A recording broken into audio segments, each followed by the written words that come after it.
Baik, kita beralih ke Dewan Rakyat dan untuk laporannya kita terus saja bersama Juliana Sharin di Parlimen. Juliana, silakan.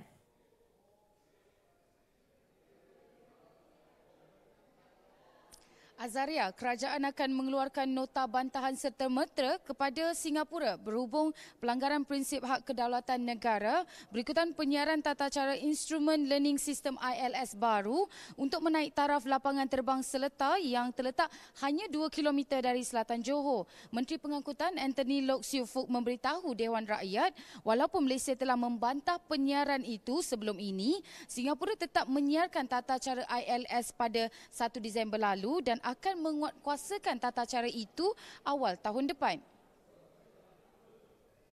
Pihak kerajaan Malaysia sentiasa komited dalam mempertahankan kedaulatan dan memastikan kepentingan negara terus terpelihara. Isu-isu yang melibatkan kepentingan strategik pengurusan ruang udara negara akan terus diberikan perhatian yang paling utama. Kerajaan Malaysia pada 29 November 2018 juga telah memaklumkan kepada Singapura berkenaan rancangan kerajaan Malaysia untuk mengambil balik ruang udara kedaulatannya secara berperingkat, iaitu peringkat pertama dijangka sekitar akhir tahun 2019 dan peringkat seterusnya pada tahun 2023. Jelasnya, penyiaran Aeronautical Information Publication AIP Singapura sekiranya dibenarkan akan merencatkan pembangunan di kawasan Pasir Gudang kerana setiap bangunan atau apa-apa struktur binaan perlu mematuhi had kawalan galangan dan ketinggian yang ditetapkan mengikut piawaian antarabangsa. Ia juga katanya akan turut menjejaskan operasi perkapalan di Pelabuhan Pasir Gudang. Oleh yang demikian, bagi menjamin kedaulatan ruang udara negara dan memastikan pembangunan di sekitar Pasir Gudang tidak tergugat, maka pihak kerajaan telah membuat keputusan untuk tidak membenarkan Singapura menyiarkan tata cara ILS baru tersebut. Keputusan itu telah dimaklumkan kepada Singapura pada 28 dan 29 November lalu.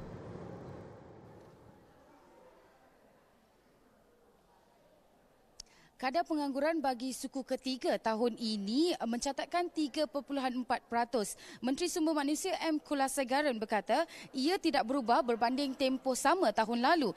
Kadar pengangguran graduan bagaimanapun, kata Kulasegaran, sedikit meningkat iaitu kepada 137,400 orang pada 2017 berbanding 131,600 pada tahun 2016. Speaker, dalam buku harapan terkandung iltizam 1 yang menyebutkan hasrat untuk mewujudkan 1 juta peluang pekerjaan dengan gaji sekurang-kurangnya RM2,500. Adakah janji itu hanya di atas kertas sahaja atau hanya gimik kosong kerana janji-janji berkenaan bukan dari kitab suci?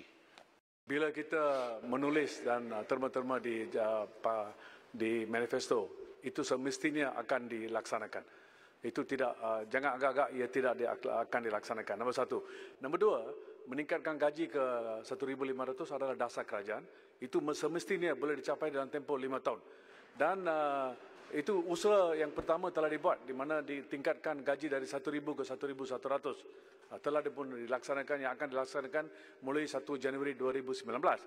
Dan pekerjaan 1 juta itu adalah angka yang kita dapat capai. Dan pada masa ini masalah bukan setakat angka tersebut atau jobs availability. Yang menjadi masalah adalah full employment yang kita hadapi, di mana peratusan yang tidak bekerja, Datuk Betul, adalah hanya 3.4%. Tambahnya lagi, kerajaan sentiasa melaksanakan program bagi membantu graduan mencari pekerjaan.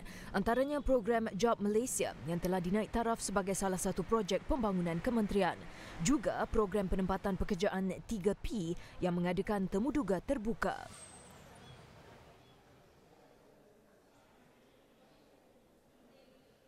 Sidang Dewan Rakyat turut dimaklumkan bahawa seramai 15,903 orang diberhentikan majikan dari 1 Januari hingga 30 September tahun ini. Jumlah itu lebih rendah bagi tempoh sama tahun lalu iaitu 31,945 orang. Namun Kementerian Sumber Manusia menegaskan majikan yang memberhentikan pekerja tidak mengikut undang-undang akan dikenakan tindakan tegas. Soalan yang cantik oleh pakar pekerja. Saya berpendapat bahawa ini akan diimplementasikan, yang sedang diimplementasikan oleh kementerian. di mana kita memberi arahan-arahan yang tertentu, iaitu kepada majikan, termasuk JLC, jangan memberhentikan pekerja sewenang-wenangnya. Perlu ikut kalau ada collective agreement seperti yang berhormat terlibat dengan TV3 baru-baru ini, di mana arahan telah diberi dan mereka juga setuju bahawa perlu ikut arahan tersebut. Saya setuju. Saya kenal bahawa last in first out adalah satu prinsip yang bagus yang patut diikuti oleh majikan. Tidak ada kompromi mengenai perkara tersebut. Dan jika ada mana-mana majikan yang tidak mengikut lunas undang-undang, tindakan tegas akan diambil. Kerajaan juga ujarnya telah memperkenalkan sistem insurans pekerjaan pada 1 Januari lalu sebagai satu bentuk pelindungan keselamatan sosial kepada mereka yang kehilangan pekerjaan.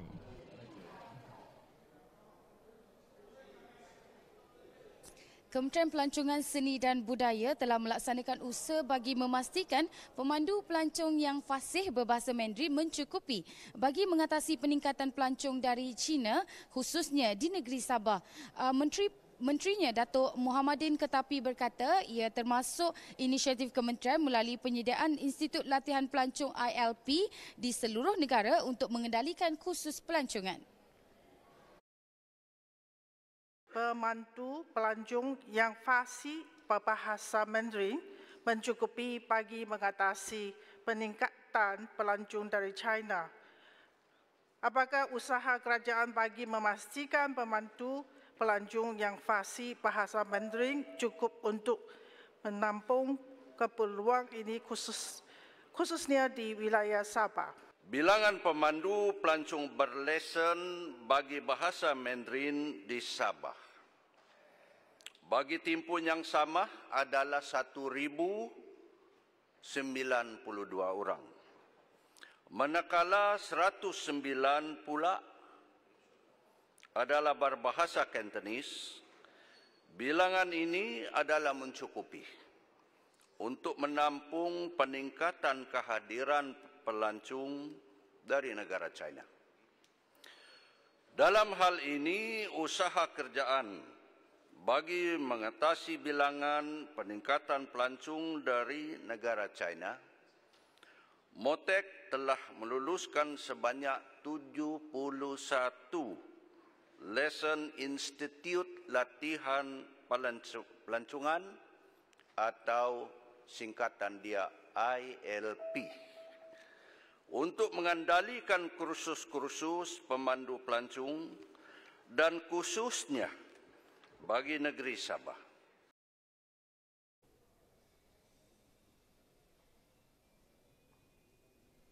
Persidangan Dewan Rakyat ketika ini sedang berhenti berehat dan akan bersambung semula jam 2.30 petang nanti. Dan ketika ini juga sedang berlangsung persidangan bagi Dewan Negara. Sekian dahulu laporan dari Parlimen, kembali semula ke Sri Pentas.